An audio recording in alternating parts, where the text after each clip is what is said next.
Doctor இப்போ நம்மளோட கண்ட்ரியில ஒரு பெரிய த்ரெட்டா இருக்கிறது வந்து நிறைய சூசைட். ஸோ மோரோவர் டீனேஜர்ஸ்ல இருந்து அண்ட் அடல்ட்ஸ் எல்லாருமே இது அந்த ஸ்டெப் எடுத்துடுறாங்க. எதனால இந்த மாதிரி முடிவுக்கு போறாங்க டாக்டர்? டீனேஜர்ஸ் வந்து சீக்கிரம், அதாவது அவங்களுக்கு ஒரு டிஸ்கம்ஃபர்ட் இருந்துச்சுன்னா அதை அவங்க டாலரேட் பண்ண மாட்டேங்காங்க. எல்லாருக்குமே இப்போ டாலரன்ஸ் ரொம்ப குறைஞ்சிருச்சு. அதுக்கப்புறம் எது என்ன நடந்தாலும், மார்க் குறைய எடுத்தாலும், டீச்சர் திட்டுனாலும், இல்லை எது நடந்தாலும், அவங்களுக்கு பிடிக்காதது நடந்தாலும் சிலவங்க வந்து என்ன நினைக்கிறாங்க, ஏன் மேலே தப்புன்னு நினைக்கிறாங்க.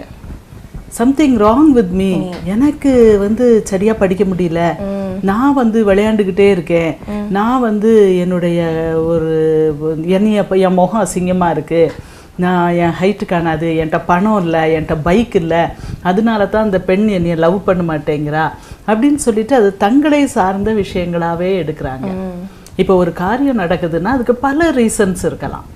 ஆனால் இவங்க தன்னை சார்ந்த ஒரு விஷயமா அதை எடுக்கிறதுனாலையும் கொஞ்சம் விஷயங்கள் மாறுபட்டால் அதை தாங்கக்கூடிய தன்மையும் இருக்கும்போது இந்த சூசைட் பண்ணிக்கலாம் அப்படின்னு தோணாது.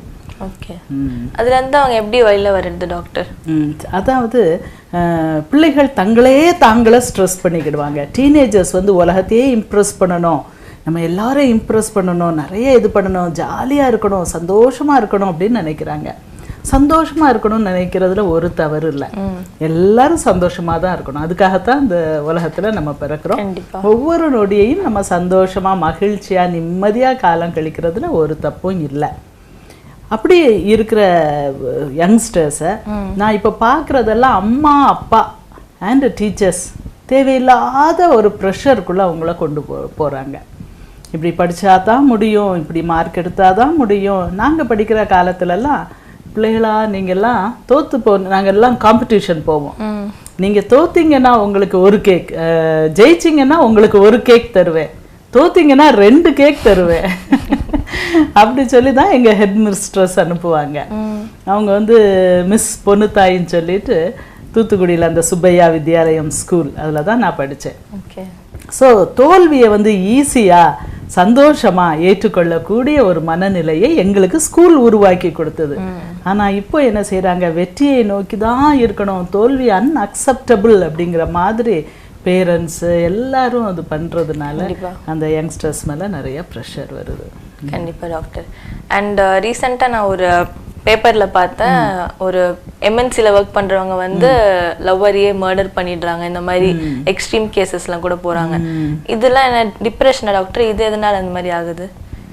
இதுவும் அஜிடேட்டட் டிப்ரெஷன் அப்படின்னு சொல்லுவோம். ஓகே. அதாவது சிலவங்களுக்கு காதலி அவங்கள்ட்ட மறுக்கும் போதோ, இல்லை காதலி வந்து ஃபெயிலியர் ஆகும் போதோ, காதலி தான் நினைத்த மாதிரி நடக்காத போதோ. Sorry for the interference doctor, caller காத்துட்டு இருக்காங்க, தொடர்ந்து பேசலாம்.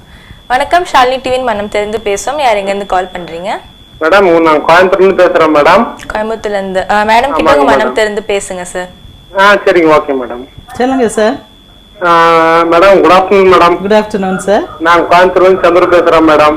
சொல்லுங்க சார். மேடம், நீங்க ஜஸ்ட் இப்ப நீங்க சொன்ன ரீசன் பர்ஃபெக்ட்டா கிளியரா இருக்குது மேடம். சரி, எந்த ப்ராப்ளம் இல்ல, கரெக்டா இருக்குதுங்க. அப்படியா? டிவி வால்யூம் கொஞ்சம் குறைச்சிக்கோங்க. சரி, ஓகே மேடம். ஒரே நிமிஷம், இதுல டான்ஸ் வேற கரெக்டா இருக்குது, அதனால தான் agitated depression பத்தி. agitated depression. so agitated depression-ஆவும் இருக்கலாம், இது ஆங்கரா இருக்கலாம், ஆங்கரை கண்ட்ரோல் பண்ண முடியாத அளவு இருக்கலாம். இப்போ வந்து தன்னுடைய வீட்டிற்கு ஒரு சாஃப்ட்வேர் பிபிஓ எம்ப்ளாயி ஒரு பெண்ணை காதலியை அழைத்திருக்கிறாரு, காதலியும் வந்திருக்காங்க. பேசிகிட்டு இருக்கும்போதே ரொம்ப கோபம் வந்து திருப்பி அந்த ஒரு ஃப்ளவர் வாஸை வச்சு தலையில் அடித்து கொண்டுட்டாரு. இவங்களுக்கு பார்த்தோன்னா அந்த பிபிஓவில் உள்ளவங்களுக்கு ரொம்ப ப்ரெஷர் இருக்குது. நைட்டு எப்பவுமே எல்லாரும் தூங்கணும், ஆனால் நைட்டு தூங்க முடியாமல் வேலை செய்யும்போது பகலில் வந்து அவங்க நல்ல இருட்டான சூழ்நிலையை உருவாக்கி ஒரு டார்க் ரூமில் அவங்க படுத்து தூங்கணும். 8 மணி நேரமாவது டிஸ்டர்ப் பண்ணாமல் தூக்கம் இருக்கணும். அம்மா அப்பா என்ன செய்கிறாங்க, அவங்க இப்போ நைட்டு டியூட்டி பார்க்கும்போது அவங்க சாப்பிட்டுக்கலாம், பகலில் வந்து அவங்கள சாப்பிடணும்னு எழுப்புறது, அவங்களுக்கு டிஸ்டர்பன்ஸ் இருந்துக்கிட்டே இருந்தால் அது மூளையை ரொம்ப அக்ரஷனுக்கு உண்டாக்கும். கோபமான காரியங்கள், ரொம்ப பயப்படக்கூடிய காரியங்களை அவங்க செய்வதற்கு அது தூண்டிவிடும். கண்டிப்பா டாக்டர், நல்ல ஒரு அவேர்னஸ் கொடுத்தீங்க. ஒரு காலர் காத்துட்டு இருக்காங்க, நம்ம தொடர்ந்து பேசலாம் டாக்டர். வணக்கம், ஷாலினி டிவியின் மனம் திறந்து பேசுவோம். யார் எங்க இருந்து கால் பண்றீங்க? நாங்க சேலத்துல இருந்து கால் பண்றோம். எங்க இருந்துமா? திருச்சி. சேலம்ல இருந்து. ஓகே மேடம் கிட்ட உங்க மனம் திறந்து பேசுங்கம்மா. சொல்லுங்கம்மா. Good afternoon ma'am. குட் ஆஃப்டர்நூன்மா. என் பேர் காயத்ரி. சரிம்மா. நான் வந்து லவ் மேரேஜ் தான் பண்ணிட்டேன். சரி. 6 years பிஃபோர் வந்து மேரேஜ் ஆச்சு. என்னம்மா? 6 years பிஃபோர் மேரேஜ் ஆச்சு மேம். 6 வருஷம் ஆச்சு. ஓகே. எனக்கு ஒரு பையன் இருக்கான். 3.5 yearsல ஒரு பையன் இருக்கான். சரி. நான் வந்து 3 பசங்க இருக்க வீட்ல வந்து கல்யாணம் பண்ணிட்டு வந்தேன். எங்க வீட்டுக்கார தான் லாஸ்ட் ஒன்னா. ஓ சரி. ஃபர்ஸ்ட் 2 மருமக இருக்காங்க. எங்க வீட்டுக்கார் வந்து படிக்கிறேன்னு சொல்லி கல்யாணம் பண்ணிட்டு வந்தாரு. இங்க வந்துட்டு ஃபர்ஸ்ட் டே வந்து சொல்லிட்டாங்க இல்ல படிக்க வைக்க முடியாது அப்படின்னு சொல்லிட்டாங்க. நான் ஓகே நோ ப்ராப்ளம் சொல்லிட்டு விட்டுட்டேன். ஓகே 2 பேர் படிக்கல, சரி அதனால என்னையும் படிக்க மாட்டேன்ட்டாங்கன்னு விட்டுட்டேன் நானு. சரி. இப்ப பாத்தீங்கன்னா அவங்களுக்கு எல்லாம் குழந்தைங்க இருக்கு மேம். ஒவ்வொருத்தருக்கும் 2 குழந்தைங்க இருக்கு. அவங்க எப்படி சொல்றது, நான் வந்து வேற இதுல இருந்து வந்து நான் வேற கேஸ்ட் மேம், அவங்க வேற கேஸ்ட்ல இருந்து கல்யாணம் பண்ணிட்டாங்க, நான் வேற கேஸ்ட்ல இருந்து வந்திருக்கேன். அதனால நான் வந்து ஒரு 5 years வந்து யார்ட்டுமே சொல்ல முடியல. நான் வேற கேஸ்ட்ல இருந்து கல்யாணம் பண்ணதுனால என் பையனுக்கு வந்து அவ்வளவு இதா அவங்க எதுவும் செய்ய மாட்டாங்க. இதே அவங்க குழந்தைங்கன்னா ட்ரெஸ் எடுக்கிறது முதல் கொண்டு எல்லாமே 5,000 6,000 அந்த ரேஞ்சுக்கு எடுப்பாங்க. என் பையனுக்கு ஒரு 500 எடுத்து கொடுக்கறதாலும் யோசிப்பாங்க. அந்த இடத்துல நம்ம வந்து ஒரு பெரிய இதா தெரிய மாட்டோம். ஓ சரி. அந்த அளவுக்கு இருக்கு மேம். இன் பிட்வீன் கேப்ல வந்து எங்க ஹஸ்பண்ட் வந்து வேற ஒரு அஃபேர் ஆயிடுச்சு. ஓ சரி. அஃபேர் ஆயி நீங்க சேர்ந்து வாழும் போதே அஃபேர் ஆயிடுச்சா? ஆமா மேம். சரி. நான் வந்து அவங்களை கூப்பிட்டு அந்த பொண்ணை கூப்பிட்டு நான் கண்டிக்கல, எதுவும் பேசல. நான் எங்க வீட்டுக்காரையே கூப்பிட்டு கண்டிச்சுட்டேன். சரி. இருந்தாலும் வந்து எனக்கு ஒரு எண்ணம், இன்னும் அவர் வந்து பேசிட்டு இருப்பாரோ பண்ணுவாரோ அப்படின்னு. அவரை வந்து நான் பேசல விட்டுட்டேன் நானா அப்படின்னு சொல்லி சொல்றாரு. சரி. ஆனாலும் எனக்கு ஒரு எண்ணம், பேசுவாரோ மாட்டாரோ அப்படின்னு. சரி. எனக்கு இது தினமுமே இந்த தாட்னால எனக்கு தூக்கம் வர மாட்டேங்குது மேம். இங்கேயும் இப்படி இருக்கு, இவரும் இப்படி இருக்காரு, நம்மளுக்கு ஒரு சப்போர்ட் இல்லையேன்ற நினைப்பே இருக்கு எனக்கு. நீங்க கூட்டு குடும்பமா இருக்கிறீங்களா? Joint family ma'am. Joint family. சரி. அது ஒரு சப்போர்ட் உங்களுக்கு. உங்களுக்கு 2 குழந்தைகளா? ஒரே ஒரு பையன். 3.5 வயசு ஆகுது. சரி. எல்லாருக்கும் அவங்க வந்து நல்ல ட்ரெஸ் எடுத்து கொடுப்பாங்க. ஆனா என் பையனுக்கு 500 ரூபாய்க்கு தான் ட்ரெஸ் எடுத்து கொடுக்காங்கன்னு சொல்றீங்க. பெரிய பிள்ளைகளுக்கு ட்ரெஸ் எடுத்து கொடுக்கும் போது கூட கொஞ்சம் செலவாகும். பெண் குழந்தைகளுக்கு இல்ல மேம், நான் அது வந்து கேர் பண்ணிக்க மாட்டேன், அவ்வளவு சீக்கிரம் கேர் பண்ணிக்க மாட்டேன். இருந்தாலும் ஒரு சப்போர்ட் இல்லையே இவங்களுக்கும். இவ்வளவு சப்போர்ட், இவங்களுக்கு இவ்வளவு தூரம் அவங்க தம்பி பொண்ணு இப்படியே கல்யாணம் பண்ணிட்டோன்னு இவங்க இவ்வளவு தூரம் சப்போர்ட் பண்றாங்க, நம்மளுக்கு எந்த ஒரு சப்போர்ட்டும் இல்லையே, நம்ம இவர் பண்றதையும் நம்ம எங்கேயும் போய் வெளியே சொல்ல முடியலையே அப்படின்ற ஒரு எண்ணம் இருக்கு. இப்பதான் அவர் மாறிட்டாருலாமா. அவர் வந்து பெண்களோட எந்த அளவுக்கு தொடர்பு வச்சிருந்தாருன்னு சொல்ல முடியாது. சில வேளை கேஷுவலா ஒரு ஃப்ரெண்ட்ஷிப் மாதிரி பழகி இருக்கலாம், இல்ல ஒரு ஸோ அவர் வந்து கேஷுவல் ஃப்ரெண்ட்ஸ் இருக்கிறது எல்லாருக்கும் சகஜம்தான் இல்லையா? ஸோ கேஷுவலா ஃப்ரெண்ட்ஸ் இருக்கத நீங்க அக்செப்ட் பண்ண முடியாம சண்டை போட்டிருக்கும் போது சில வேளை அந்த உறவுகள் பலப்பட்டுரும். சரி, இப்போ அது எல்லாம் இல்லைன்ட்டாரு. ஆனா உங்களுக்கு அது அது ஒரு சந்தேகம் வந்துகிட்டே இருக்குது. எப்படியா? எப்பயுமே இருக்கு. இவர் எங்க வெளியே போனாருன்னா கூட இருக்கு, இந்த டைமுக்கு போறாரு, எங்க போவாரோ பாப்பாரோ பேசுவாரோ அப்படின்னு. ஓ சரி. உங்களுக்கு அது மனசுக்குள்ள அப்படியே சுத்திக்கிட்டே இருக்குது. கணவர் வீட்டுக்கு வந்துடுறாருல? வந்துருவாங்க, வீட்டுக்கு வந்துருவாங்க. இருந்தாலும் பிசினஸ்ன்றதுனால அடிக்கடி வீட்டுக்கு வந்துட்டு போறாங்களா, இன் பிட்வீன் கேப்ல பாத்துருவாரோ பேசிடுவாரோ அப்படின்னு. சரி. உங்களையே 24 மணி நேரம் பாத்துக்கிட்டு இருந்தா உங்களுக்கு கொஞ்சம் தைரியமா இருக்குமோ? சரி. தூக்கம் கெடுற அளவுக்கு இப்படி சந்தேகங்கள் இருக்கக்கூடாது. தூக்கம் கெட்டு போற அளவுக்கு சந்தேகம் இருக்குது அப்படின்னா நீங்க அதை மருத்துவரை பார்க்கணும். அந்த மாத்திரைகள் கொஞ்சம் சாப்பிட்டுக்கணும். டெய்லி ஒரு மாத்திரை சாப்பிட்டா போதும், மனசு நிம்மதியா இருக்கும், யாரையும் சந்தேகிக்காது. இந்த சந்தேகத்தை வளர விட்டோம்னா இப்போ வந்து ஹஸ்பண்டை சந்தேகிக்க தோணும். கொஞ்ச நாள் கழிச்சு பையன் எங்கேயாவது வெளியே போனா எங்க போவானோன்ட்டு ஒரு சந்தேகம் வரும். இல்லை அம்மா அப்பாவையே கூட ஒரு சந்தேகம் மாதிரி வந்துடும். ஸோ இந்த சந்தேகிக்கும் அது வந்து ஒரு குணம். அந்த குணத்தை வந்து சின்னதாக இருக்கும்போதே அந்த குணத்தை போக்குறதற்கான மாத்திரைகள் நீங்கள் சாப்பிட்டுக்கோங்கம்மா. சைக்கியாட்ரிஸ்ட்டை பார்த்து கன்சல்ட் பண்ணுங்க. சரியா? தேங்க்யூ ஃபார் காலிங்மா. அண்ட் டாக்டர், இப்போ மித்து இருக்கு இந்த மாதிரி ஒரு சைக்காட்ரிக் பேஷண்ட்ஸ்லாம் கல்யாணம் பண்ணி கூடாது, பண்ணாங்கன்னா அவங்களோட பார்ட்னர் லைஃப் நல்லா இருக்காதுன்னு. ஸோ அந்த மித்தை நீங்க தான் டாக்டர் பிரேக் பண்ணணும். அது வந்து தவறு. எல்லோருக்கும் வாழ்க்கையில் ஒரு துணை வேணும். அது வந்து இப்போ வந்து இந்த வியாதிகள், மன வியாதிகள் வந்து ரொம்ப நம்ம டயாபெட்டிஸ் மாதிரி, தைராய்டு குறைபாடு மாதிரி, இது வந்து ஒரு சாதாரண குறைபாடுனால வருகிற வியாதிகள் தான்.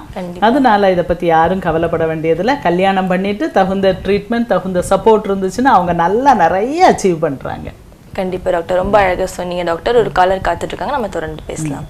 வணக்கம், ஷாலினி டிவியின் மனம் திறந்து பேசுவோம். யார் எங்கேருந்து கால் பண்ணுறீங்க? ஹலோ ஹலோ, டிவி வால்யூம் கம்மி பண்ணிடுங்க. ஹலோ, வணக்கம் மேம்.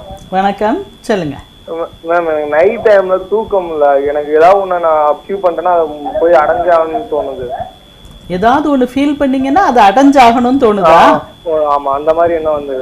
ஓ, என்ன வயசாகுது உங்களுக்கு? எனக்கு 21 ஆகுது. 21. என்ன ஃபீல் பண்றீங்க? அதாவது நான் இப்ப ஏதாவது ஒரு பொருள் மேல ஆசைப்பட்டாலோ அது எனக்கு வாங்கி ஆகணும் அப்படின்னு சொல்லி வீட்டுல பயங்கரமா சண்டை போட்டுறாங்க. கண்மு தெரியாம கோவம் வருது. ஐயோ. அதான் அது எப்படி அதை நினைச்சா நைட்ல தூக்கமே வர மாட்டேங்குது எனக்கு. அந்த வண்டி வேணும், வண்டி இப்ப 2 வீலர் எடுக்கணும்னு இப்போ ஒரு 2 வருஷமா ஆசை. ஓ, அதுலயே அப்படியே மைண்ட் அதுக்கு ரிமூவ் ஆகுது. என்னால நைட்ல தூங்கவே முடியல. ஓ சரி. இப்போ 2 வீலர் வாங்கணும்னு நினைச்சீங்க. என்ன 2 வீலர் வாங்கணும்னு நினைச்சீங்க? R15 Yamaha. ஓ, யமஹா R15. R15ஆ? சரி, அந்த யமஹா R15 வாங்கணும்ட்டு ஆசை. சரி, நீங்க வந்து அப்பா அம்மாட்ட சொன்னீங்களா? டாக்டர், இப்போ இவருக்குரிய பதில் நம்ம சொல்லுவோம். அதாவது இவருக்கு ஒரு பைக் வாங்கணும்னு ஆசை. 21 வயசு பையன். இப்போ இவர் ரொம்ப அழகா சொல்றாரு. அதாவது எனக்கு ஒரு பைக் வாங்கணும்னு ஆசை, ஒரு பொருள் மேல ஆசைப்பட்டுட்டேன்னா கண்ணு மண்ணு தெரியாம எனக்கு கோபம் வருது, அந்த பொருளையே நினச்சிக்கிட்டு இருக்க தோணுது, நம்ம வந்து நைட்டு கூட அதையே பற்றி நினச்சிக்கிட்டு இருக்கேன், இதனால நார்மல் வாழ்க்கை பாதிக்கப்படும், கோபம் வர்றதுனால எல்லாருடைய வாழ்க்கையும் இது ஒரு இதாகும், இவருக்குமே அது நல்லதில்லை. அதை அழகாக உணர்ந்து அவர் சொல்கிறாரு. ஃபிக்ஸேஷன், ஒரு பொருள் மேலே ஃபிக்ஸேட் ஆகிறது தவறு. ஏதாவது என்ன பொருள்னாலும் பரவாயில்ல, இதுதான் எனக்கு வாழ்க்கை அப்படின்னு நினைக்கிறது தவறு. இதுக்கு என்ன செய்யலாம்? இது நமக்கு சமாளிக்க ஒரு சின்ன ட்ரிக் இருக்கு. அம்மா அப்பா உடனே என்ன செய்வாங்க? ஐயோ வேண்டாம், பைக் பக்கத்துலேயே போகக்கூடாது, அந்த பைக் வந்து வேண்டாம் அப்படிம்பாங்க. அப்போ வந்து எப்பவும் அம்மா அப்பா அப்படி சொல்லக்கூடாது. ஒரு பையனுக்கு ஒரு பொருள் மேலே ஆசை இருக்கு அப்படின்னா அந்த பையனோட சிந்தனையோட சேர்ந்து போகணும். சரி, யமஹா R15 சொல்றாரு, அப்படித்தானே? ஸோ இந்த பைக் என்னது ஏது, அது லிட்ரேச்சர் பார்க்கணும், அதை பற்றி நிறையா பேம்ப்ளெட் இருக்கும், அதெல்லாம் பார்க்கணும். கடையாக இறங்கி எல்லா பைக்கையும் பார்க்கலாம்.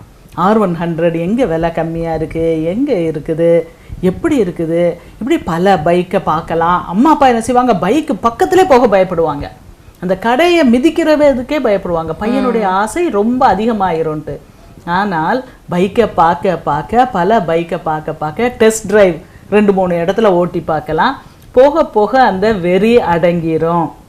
அம்மா அப்பா வந்து இதை தவறாக ஹேண்டில் பண்ணுறாங்க. ஐயோ பைக்கில் போனால் இப்படி போனால் இங்கே ஆக்சிடென்ட் ஆயிரும், அங்கே போனால் அப்படி ஆக்சிடென்ட் ஆயிரும், அதனால் அந்த பைக்கே வேண்டாம் தடா அப்படின்னு போடுறாங்க. அது செய்கிறது தான் அப்போந்தான் அந்த மனசு இன்னும் கொஞ்சம் தீவிரமாக அந்த பைக்கை தேடும். சரி, பைக் தானே, வாங்குறதுக்கு வழி பார்க்கலாம். எப்படி வாங்க முடியும்? நம்மளுடைய இதில் அதுக்கு என்ன ஃபைனான்ஸ் எதுவும் இருக்குதா? அப்படி சொல்லிட்டு அது ஆசையை அம்மா அப்பாவும் சரின்னு சொல்லிட்டு அவங்களோட சேர்ந்து அதை அலசி தேடும்போது அந்த வெறிங்கிறது மாறி ஒரு நார்மல், சரி இது எனக்கு ஆசை, ஓகே கிடைக்கலன்னா பரவாயில்ல, இன்னும் ஒரு 6 மாதம் கழித்து வாங்கிக்கலாம் அப்படிங்கிற மனப்பக்குவம் வரும்.